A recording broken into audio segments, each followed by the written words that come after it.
Welcome to the Manager Lab, where we delve into the increasingly dynamic world of talent management.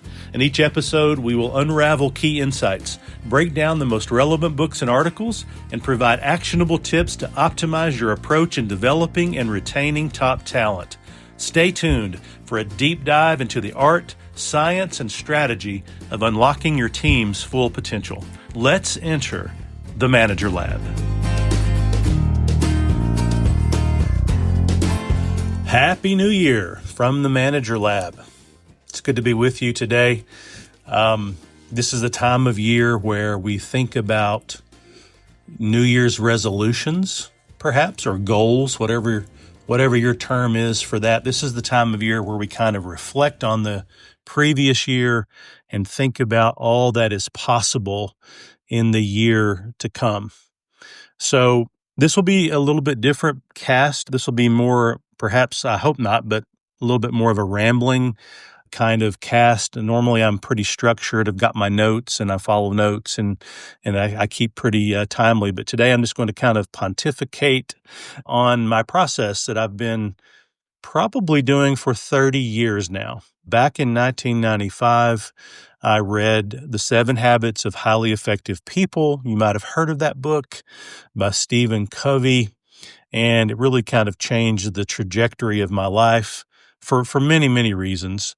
But one of the concepts that came out of the 7 Habits was this idea that we can really lump our life into 4 really broad categories. And again, this is a ritual that I've been doing really since 1995. And Dr. Covey wrote that if you look at goals and you look at resolutions, you can really lump them into 4 broad categories. So there's the physical life, there's the mental life, the social emotional life, and the spiritual life. And you're hard-pressed, if you come up with a goal, you're hard-pressed not to be able to fit that goal or that resolution into one of these 4 categories. And so every year I sit down with my previous year's goals and I kind of I look through them.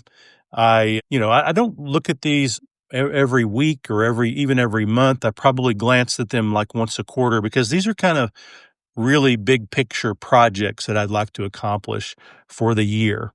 And so yesterday, and I'll do a lot of this today, I'll look back at that. I'll reflect on what I've accomplished for the year. And then I will decide the things that I didn't accomplish. I will decide how important those things are to me to continue into 2026. And a lot of them were just things that excited me at the time that no longer really holds that excitement. And so I might just archive those and think about them in years to come. Or I may restructure them and put them into my New Year's goals and my New Year's resolutions. So that's really it. I don't put my work-related goals into this system. These are all just personal goals that I have. And again, I reflect on those. I'll spend hours thinking about those towards the end of a year and hit the new year running with some real clarity and with some real intention. And of course, the literature is replete with articles that if you have clarity about what you're doing, Gallup says that's the most important thing that engages employees. Well, I think it's the most important thing that engages us as humans. And so having real clarity about what you want to accomplish at the very beginning of the year just helps you hit the ground running. And then, of course, writing them down and keeping them in a place where you can reflect on them often. I use Evernote. I don't know if I could live without my Evernote. I keep everything in Evernote, and it just kind of helps me keep everything top of mind. I can shuffle in my priorities as I need to, and I'll shuffle in this document every quarter or so just to make sure that I'm keeping the first things first. If you're tracking with me on the 7 habits, that's habit 3, right? That's the habit of management is first things first. So this is a system that Dr. Covey kind of put forth in his book. I followed it for 30 years, and it's done very well for me. I might have 3 to 5 goals per category. So I'll look at my physical life, maybe some weight loss goals, if I'm honest, some things that I like to do as far as exercise go, things like that, physical activity, to keep me, to keep me healthy, essentially. And then the mental goals. How do I want to really build brain cells this year? What am I going to be working on that's going to really help me think more clearly, think better, think more strategically, less tactically, perhaps, things like that. And then social emotional is all about your friends, your relationships with people. What's the priorities that you want to keep top of mind? What are some new relationships, perhaps, that you need to build? And then finally, spiritual, which is listed here last, but for me, it's the most important. What do you want to do to really elevate your your faith life and things like that? So I'll reflect on those today. I'll really kind of do a deep dive on 2025 and then spend most of today thinking about 2026. And I'll launch this cast tomorrow on the first day of the year, but I'm recording this on the last day of 2025. So I'll spend a lot of time thinking about 2026 today. And then the final thing, and it's part of a social emotional ritual, is that my wife and I typically will pick a new restaurant that we haven't tried before. And tonight's no different. We're going to try a new Chinese restaurant.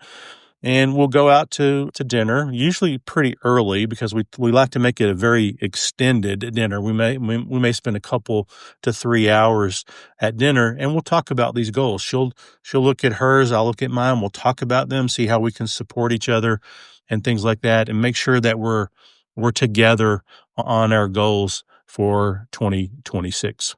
All right. I hope that helps. I hope that you have a ritual of your own that works. But if not, maybe something that you've heard here will help you really, think through how you can live with more clarity, live with more intention, and hopefully accomplish a lot of things in the new year. So that's really it. Thanks for listening to the Manager Lab this year. It's been a fun year. We launched the Manager Lab in 2025, and we have well over 100 podcasts now, and hopefully we'll just continue that streak into 2026. I wish you all the best for this new year. I hope you become a better manager. I hope you become a better leader, and most importantly, I hope you become a better human being. Thanks for listening. And until next time we meet in the Manager Lab, do good work.